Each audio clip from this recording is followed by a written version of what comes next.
La raison principale pour laquelle la lettre ouverte est adressée directement au président de la République, c'est parce qu'il est la plus haute autorité au niveau de l'État et il a la capacité de coordonner l'ensemble des secteurs gouvernementaux.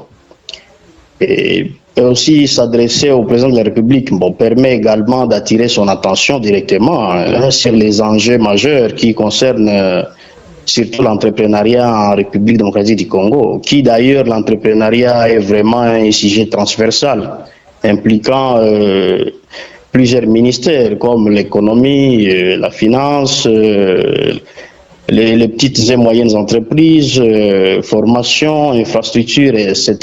Et ça nécessite spécialement aussi une vision et des décisions stratégiques fortes.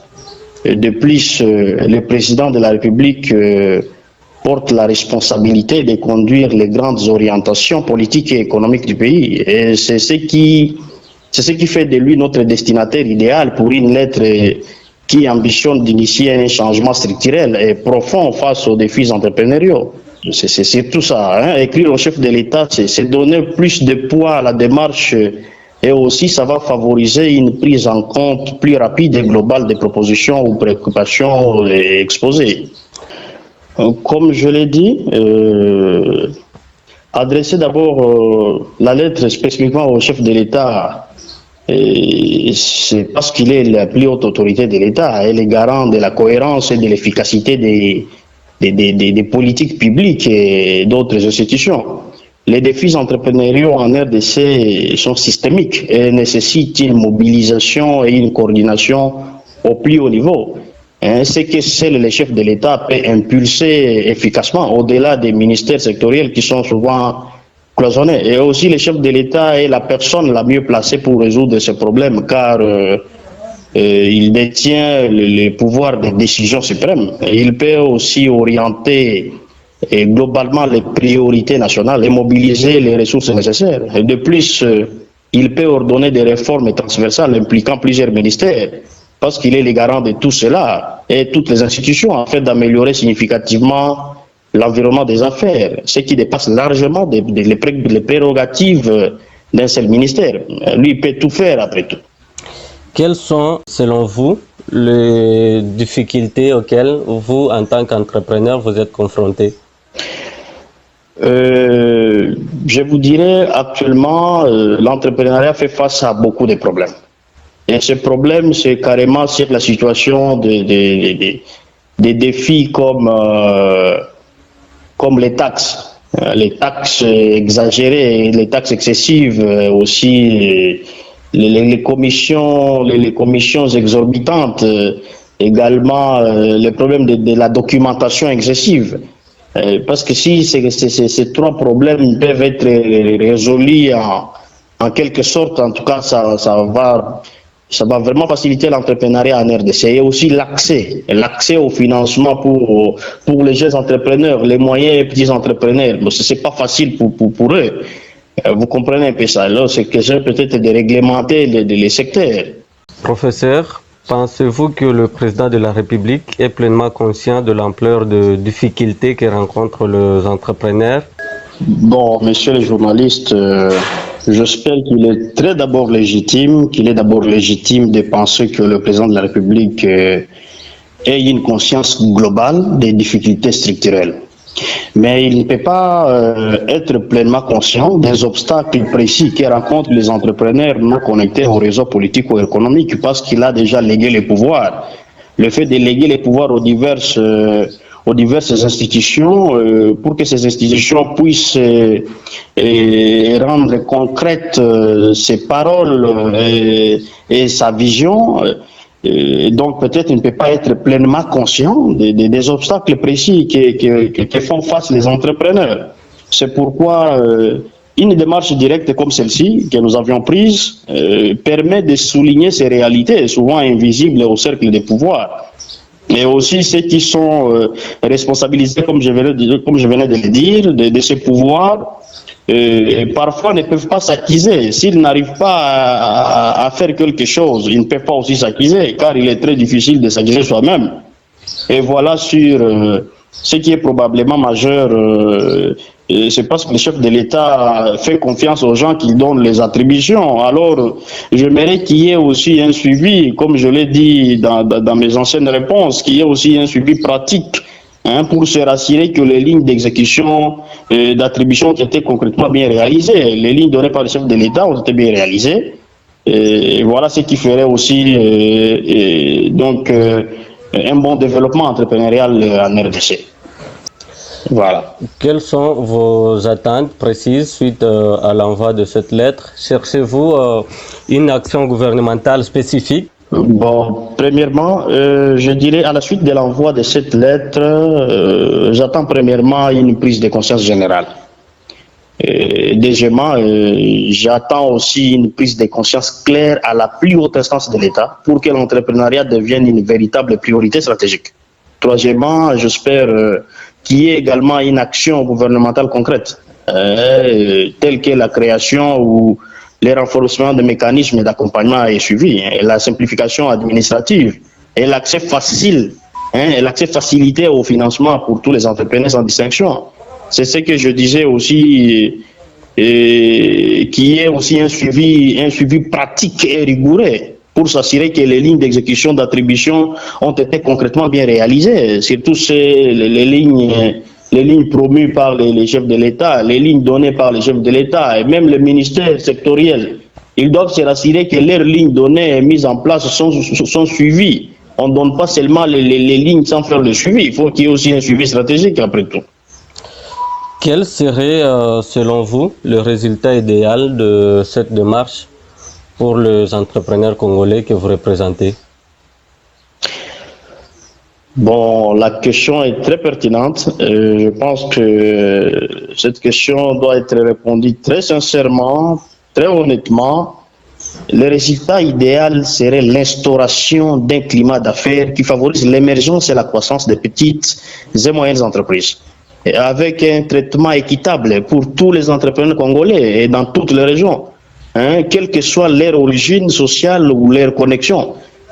Ces résultats pratiques, s'il y aurait un résultat pratique, un résultat idéal, qui va nous réserver le chef de l'État pour nous, entrepreneurs de toutes les provinces et milliers diverses de la République démocratique du Congo, et cet acte vraiment traduira une politique entrepreneuriale inclusive, un développement économique très durable et très stratégique aussi.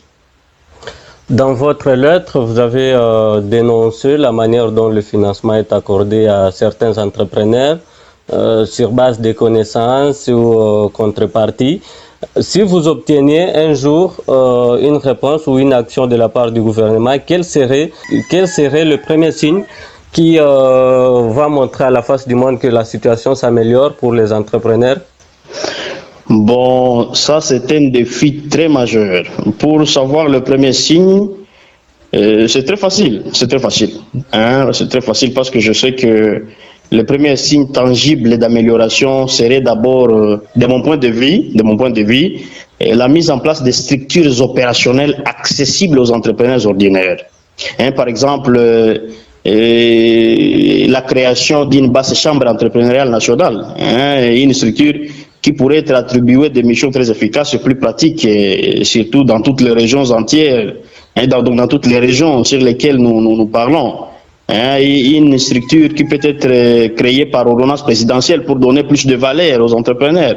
Mais aussi, ça serait une chambre dirigée par les jeunes entrepreneurs, par les entrepreneurs eux-mêmes, ayant vraiment une volonté de bien faire les choses et une capacité de gestion tant administrative, humaine que financière.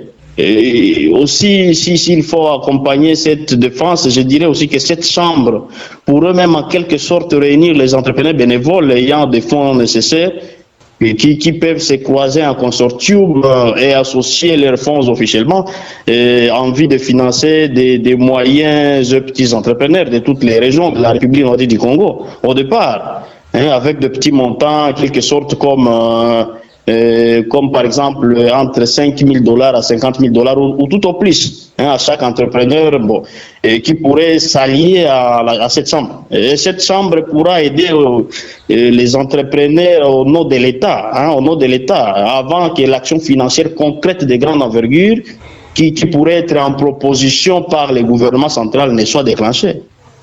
Voilà un peu ça.